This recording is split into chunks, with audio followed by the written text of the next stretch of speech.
Karibu katika tafakari ya siku. Leo ni siku ya Jumamosi. Kanisa linafanya sikukuu ya Mtakatifu Yakobo Mkuu Mtume. Injili ambayo inatuongoza kwenye tafakari yetu ya leo inatoka kwa mwinjili Mathayo sura ya 20 aya ya 20 hadi 28. Wapendwa ndugu zangu, leo kanisa linaadhimisha sikukuu ya Mtakatifu Yakobo Mtume, mmoja wa mitume wa kwanza kabisa wa Bwana wetu Yesu Kristo. Alikuwa mvuvi, yeye pamoja na baba yake Zebedayo na mdogo wake Yohane. Walipoitwa na Bwana wetu Yesu Kristo, mara moja waliungana na Kristo, wakamwacha baba yao, wakaacha nyavu zao na hata mashua yao. Bwana wetu Yesu Kristo aliwapa jina la wana wa ngurumo.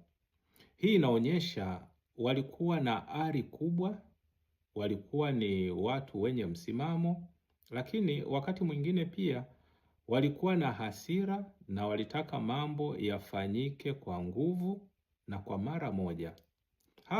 Hawakuwa watu wakamilifu, bali taratibu walijifunza kila siku kutoka kwa Bwana wetu Yesu Kristo, na neema ya Kristo ikawabadilisha. Yakobo alikuwa mmoja wa wanafunzi watatu wa karibu kabisa wa Bwana wetu Yesu Kristo. Yeye Yakobo pamoja na mtume Petro na mdogo wake Yohane, ambapo mitume hawa walibahatika kuona mambo makuu ambayo Bwana wetu Yesu Kristo aliyafanya kwa ukaribu zaidi kuliko hata mitume wengine. Walishuhudia binti wa Yairo akifufuliwa. Walishuhudia jinsi Bwana wetu Yesu Kristo alivyobadilika sura mlimani Tabor. Pia walikuwepo pale Bwana wetu Yesu Kristo alipokuwa akisali kwa uchungu hadi machozi, jasho la damu likamtoka katika bustani ya Getsemane. Lakini hata pamoja na nafasi hiyo ya pekee ya kushuhudia makuu ya Mwenyezi Mungu ambayo yalifanywa na Kristo, bado hawakuelewa vizuri nini maana ya ufalme wa Mungu. Ndio maana katika Injili ya leo tunashuhudia mama yake anamwendea Bwana wetu Yesu Kristo na anamwambia, waagize hawa wanangu wawili wakae, mmoja mkono wako wa kulia na mwingine mkono wako wa kushoto katika ufalme wako. Mama huyu alikuwa anawapenda watoto wake kama akina mama wengine. Alikuwa anawapenda na anawatakia mema. Alitaka wawe na heshima kubwa. Lakini tatizo ni kwamba alikuwa anafikiri kama watu wengi wanavyofikiri katika dunia ya leo, kwamba mafanikio ni kuwa mkubwa kuliko wengine, ni kuwa juu ya wengine. Hata leo tunaishi katika dunia inayotufundisha kutafuta nafasi za mbele, kutafuta ukubwa. Watu wanapambana kupata madaraka, watu wanapambana kupata umaarufu, wanapambana kupata fedha, wanapambana kuwa nafasi ya kwanza. Wengine wanawadharau hata wenzao ili wao wapande juu. Wengine wanataka kuitwa wakubwa na hawataki kutumikia. Lakini Yesu anawageukia na kuwauliza swali ambalo kusema ukweli linapaswa na sisi tulitafakari kwa kina. Yesu anauliza, je, mwaweza kunywea kikombe nitakacho kinywea mimi? Katika maandiko matakatifu, katika Biblia, kikombe mara nyingi ni ishara ya maisha ambayo Mungu anakuruhusu uyapitie, na yanakuwa ni maisha ya mateso. Kwa Yesu, kikombe kilimaanisha mateso, msalaba, kukataliwa na hatimaye kifo kwa ajili ya wokovu wa ulimwengu. Yakobo na Yohane wanamjibu Bwana wetu Yesu Kristo kwa ujasiri, wanasema tunaweza. Walitamka kwa ujasiri, lakini bado hawakuelewa uzito wa maneno hayo. Walikuwa wanataka utukufu bila kuelewa gharama ya huo utukufu. Hata sisi mara nyingi tunataka ufufuko bila Ijumaa Kuu. Tunataka taji bila msalaba. Tunataka baraka bila kujitoa. Tunataka Yesu atupe mafanikio, lakini hatutaki kubeba msalaba na kuambatana na Kristo na kumfuata. Lakini Yesu anatufundisha kwamba hakuna utukufu wa kweli bila sadaka. Hakuna utukufu wa kweli bila kujitoa sadaka, bila kuteseka. Baada ya mateso ya Bwana wetu Yesu Kristo, baadaye mateso ya Bwana wetu Yesu Kristo yalipofika, alipoanza kuteswa, alipoanza kukamatwa, Mtume Yakobo pamoja na mitume wengine hawakuweza kustahimili ile hali. Wengi walikimbia wakamuacha Bwana wetu Yesu Kristo. Lakini historia inatuambia kwamba mara baada ya Pentekoste, mitume wote waliimarishwa, wakampokea Roho Mtakatifu, akawasaidia, wakawa imara na jasiri, wakaenda kuishi yale yote ambayo Kristo alikuwa akiwafundisha.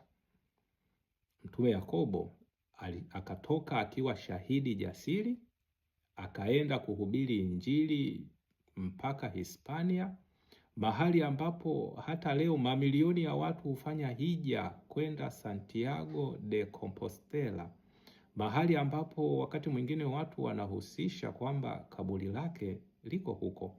Lakini historia yake natuambia mwishoni, alipotoka Hispania alirudi Yerusalemu, na mwaka wa 44 baada ya Kristo alikatwa kichwa kwa amri ya Mfalme Herode Agripa.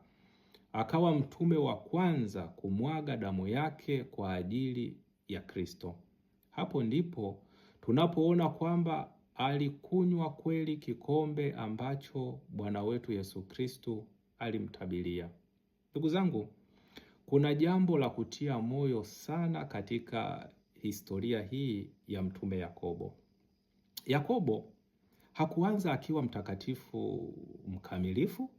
Alianza akiwa na tamaa ya kutafuta ukubwa, akiwa na udhaifu na hofu kama sisi tu. Lakini alimruhusu Kristo ambadilishe. Ndio maana utakatifu si kutokuwa na mapungufu. Utakatifu ni kumruhusu Yesu akuongoze na kukubadilisha kila siku.